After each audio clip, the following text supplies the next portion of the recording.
Welcome all of you. मी बाय प्रल्हाद तुमचे ज्ञानदीपच्या या PYQ सिरीजमध्ये सर्वांचे स्वागत करतो. Today we are going to see the social justice next question. Before that we can or we should must revisit the whatever things we have prepared or we have understood for this answer writing practice, which we just let's have a glance of it. First thing, just revise it. We study that the very important and first stage is understanding of question. Understanding the demand of the question. The very first thing. Until and unless you are in a position to comprehend and understand the demand of question completely and comprehensively, you should not go and proceed to the towards the writing the answer. You can read multiple times. You have to read multiple times to understand it thoroughly.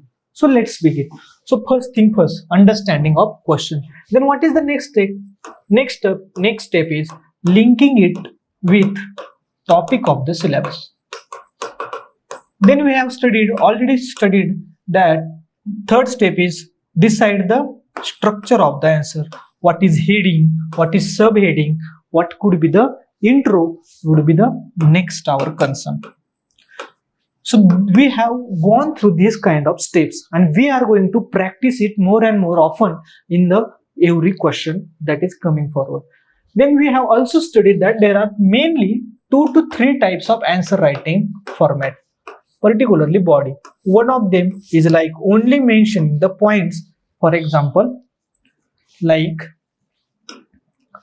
this way. You can only mention the points. Then another is you can mention the subheading, explain it briefly with the example.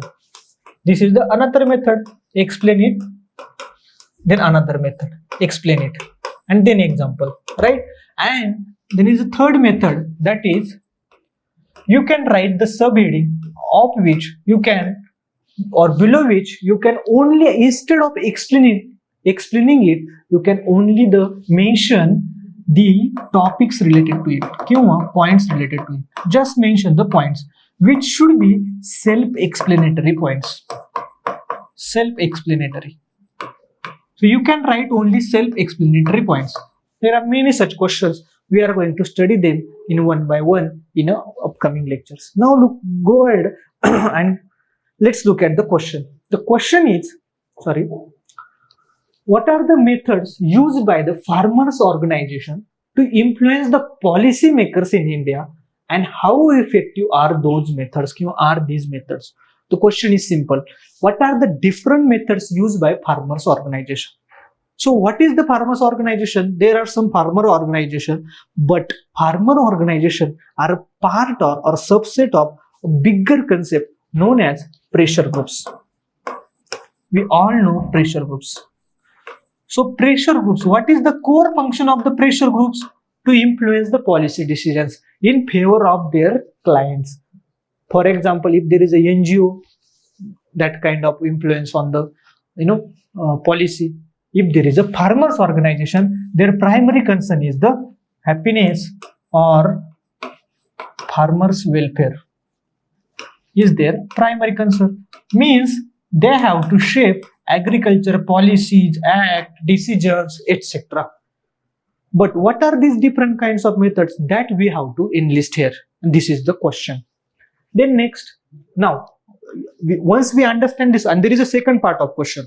What it says? It says how effective are these methods? How effective are these methods? If we are going to implement it, we should have to write this effectiveness of it. There is only 10 marker question, so we have to write 150 words. So second step is link it with the syllabus of the topic. So we know that linkage is that different groups and association, that is pressure groups. Even we can link this topic with the one more subject which clearly mentions about the pressure groups. So pressure groups is the syllabus point. Now we have the pressure groups as the syllabus point, so we can start rewinding or revising related to content related to the pressure groups. Now let's begin. So what could be the introduction? So understand the question, structure, body, etc.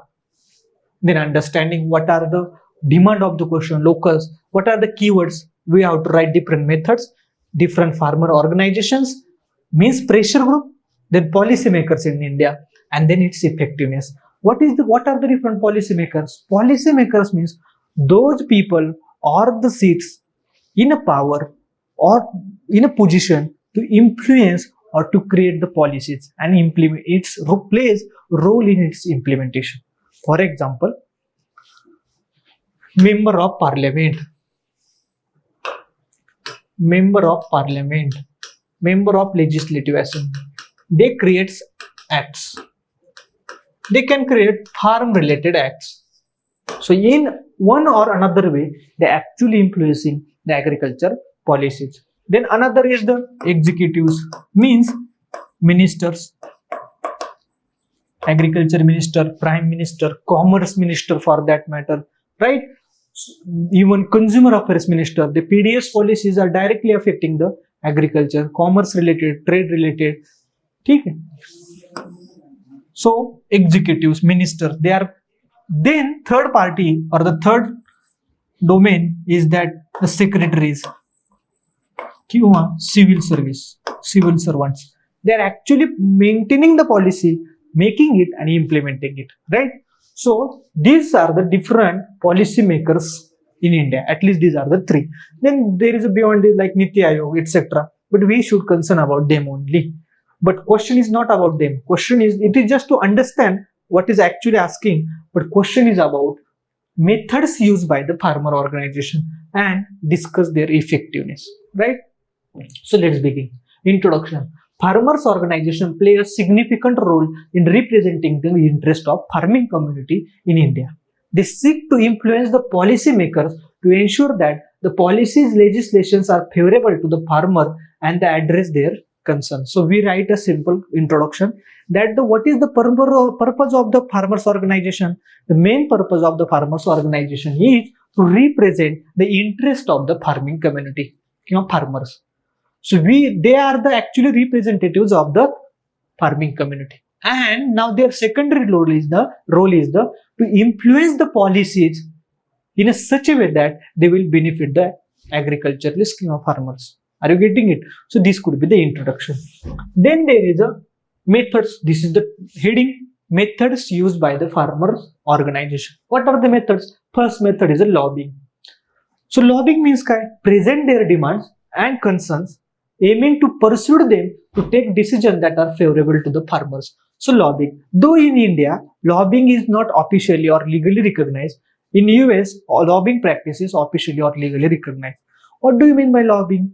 Lobbying means pursuing a person in a position of a power to influence in such a way that he will make such a decision which will be favorable to us. This is simple lobbying. In return, in exchange of money, in exchange of electoral votes, in exchange of support, anything that is within the legal ambit. So lobbying can be performed by the farmers organization. Many farmers organizations pursue this effectively, lobbying the policymakers, particularly the member of parliament. Then protest and demonstrations. We all know all kind of pressure groups, including the NGOs, the trade unions, all perform these type of tactics to pressurize the policymakers to influence the policy. Rallies, marches, sit-ins. Sit-ins means आपण धरना म्हणतो, right? Or even hunger strikes also. And the good example of it is recent farmers protest or recent farmers demonstration happened in Delhi, which forces union government to withdraw the three agriculture related or farm related bills. Getting it? Then next, the policy advocacy. Policy advocacy means suggesting the policies. Many times farmers organization have issued or time and again issued some policy advices. So they create some documents. These documents are always helpful while the policy making by the government. So they refer these documents. So they suggest some alternatives. So instead of doing this, you can do this. These are the policy alternatives. So many times farmers organization pursue this as well. There is then alliances and partnership. This is more influential. Alliances means they will alliances with trade unions, they will alliances with political parties, they will alliances with some kind of groups of associations like NGOs, self-help groups. These are the alliances. For example, alliances with other civil society organizations, trade unions, even political parties. We know that there is a farmers organization of the Congress also and the farmers organization of the BJP also. So both are influencing the policy decision related to the farmers. Then electoral politics. Many farmers organizations try to pursue the political parties directly. What in exchange? They said, if you able to, or if you influence the policy or make the policy in such a way that it is going to helpful to us, that is farmers, we will support you in the elections. So in this way, they are directly intervening in the electoral politics. Or in another way, we can say that the electoral politics or electoral behavior is shaped by the nature of agriculture policies. And this is the direct result of pressure tactics created by the farmers organization. Many times they themselves feel the local candidate, themselves a candidate in the local panchayats or the state or the central government. They themselves feel their leaders as the candidate for the elections, so that their vote will be the consolidated and their representation can be done in the parliament. Then next. So these are the various tactics. Now second part of the question is, what are the effectiveness of this organization? What are the effectiveness of this kind of methods used by farmers organization? I have just enlisted the three effectiveness. You can definitely mention many more. One is the three formulas which already mentioned in 2021. Farmers agitation, protest, demonstration led union government to withdraw these bills. This is effectiveness. Because of demonstration, they have to withdraw it. Then second, Swaminathan committee recommendations on MSP. Swaminathan committee recommended that there should be the 50% profits, 50%, 50. There should be direct 50% profit.